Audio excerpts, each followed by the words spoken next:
In this place where big money now rules and in which fakery is now the order of the day, the fact that the debt limit has to be increased by $5 trillion so that Republicans can give immense tax breaks to billionaires has not been used for this before. I used it once. That's the real number here. That's where the rubber hits the road in real life.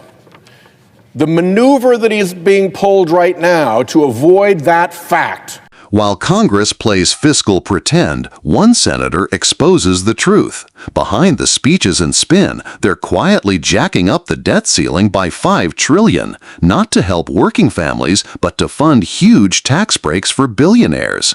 Hidden deep in a 754-page bill, this move isn't just dishonest, it's dangerous.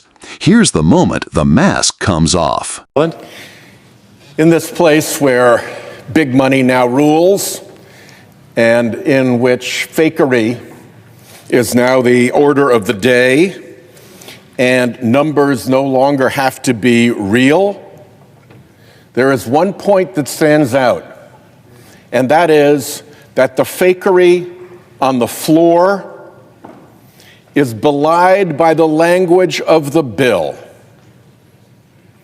If these assertions were true, they would not need to raise the debt limit.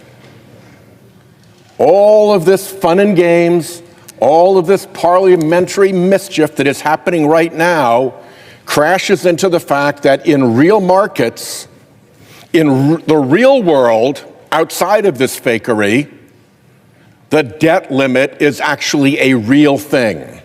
And I will take a moment to read from page 754 of this midnight monstrosity what it actually says, where it collides with the real world. Subtitle C, Increase in Debt Limit.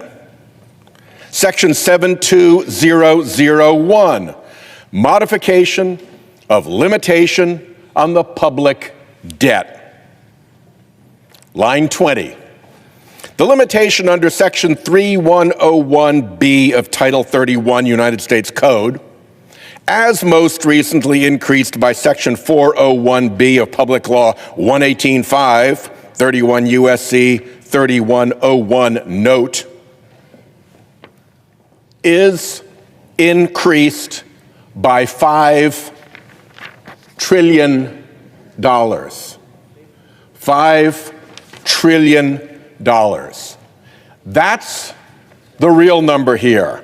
That's where the rubber hits the road in real life. The maneuver that is being pulled right now to avoid that fact, the fact that the debt limit has to be increased by $5 trillion so that Republicans can give immense tax breaks to billionaires, has not been used for this before. I used it once. In the year 2000, a deal had been struck on how to score activities of the Power Marketing Administration. Does anybody really know about the Power Marketing Administration? It's a small thing. Over the years, the Congressional Budget Office started scoring the program differently than the Senate had agreed to in 2000. So in 2023 and 2024, Senate Budget Chair, me, and the House Budget Chair, Jody Arrington, on a bipartisan basis, invoked this section to have CBO return to the original Senate agreement and not the variation that they had created.